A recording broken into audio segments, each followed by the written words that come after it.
ఒక క్రేజ్ వచ్చిన తర్వాత మళ్ళీ ప్రీవియస్‌గా మనం ఏం చేసామో అది చేయకూడదు అని ఏమన్నా ఒకప్పుడు సీరియల్స్‌లో బిజీగా ఉండేటోళ్ళు ఆర్ క్యారెక్టర్స్ చేసుకునేవాళ్ళు విలన్ రోల్స్ గాని, ఇంకో క్యారెక్టర్. ఆఫ్టర్ 'బిగ్ బాస్' ఆ క్యారెక్టర్స్ ఇంక చేయొద్దు. మనకొక ఫేమ్ వచ్చింది.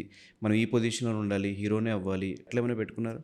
అంటే 'బిగ్ బాస్' నుంచి వచ్చిన ఒక 1 year, 2 years I waited for the main lead roles. Main villain గానీ, మెయిన్ హీరో గానీ, లేకపోతే గుడ్ రోల్స్ గానీ చూసాను.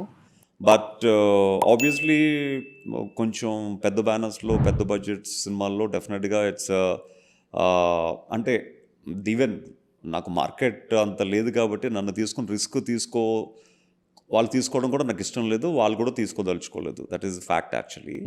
బట్ సీరియల్స్ అంటే నేను సీరియల్స్ నుంచి I came to the films. After serials I want 'big boss'.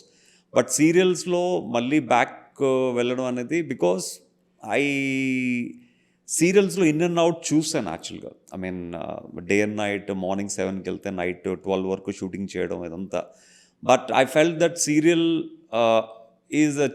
Serial career అనేది కొంచెం పక్కన పెట్టి go for a next level అన్న థాట్తో I'm here after 'big boss' actually. But 'big బాస్'లో ఫిల్మ్స్ ట్రై చేసాం అండ్ ఫిల్మ్స్ అనుకున్నట్టుగా రాలేదు. మధ్యలో ఒక 2-3 ఫిల్మ్స్ వచ్చాయి కానీ అది కూడా టేక్ ఆఫ్ అవ్వలేదు. బట్ ఆ టైంలో నా ప్రొఫెషన్ ఏదైతే ఉందో మోడలింగ్ ఇన్స్టిట్యూషన్ ఇదంతా, అది నేను ఎంత ఫేమ్లో ఉన్నా, ఎంత హైలో ఉన్నా, ఎంత సంపాదించినా, ఎన్ని సినిమాలు స్టార్ హీరోగా ప్రూవ్ చేసుకున్నా, ఈ మోడలింగ్ అనేది లైఫ్ అంతా నాతోనే ఉంటుంది. ఈ లైఫ్ అంతా నేను నేర్చుకున్న విద్యని 10 మందికి నేర్పిస్తూనే ఉంటాను యాక్చువల్లీ.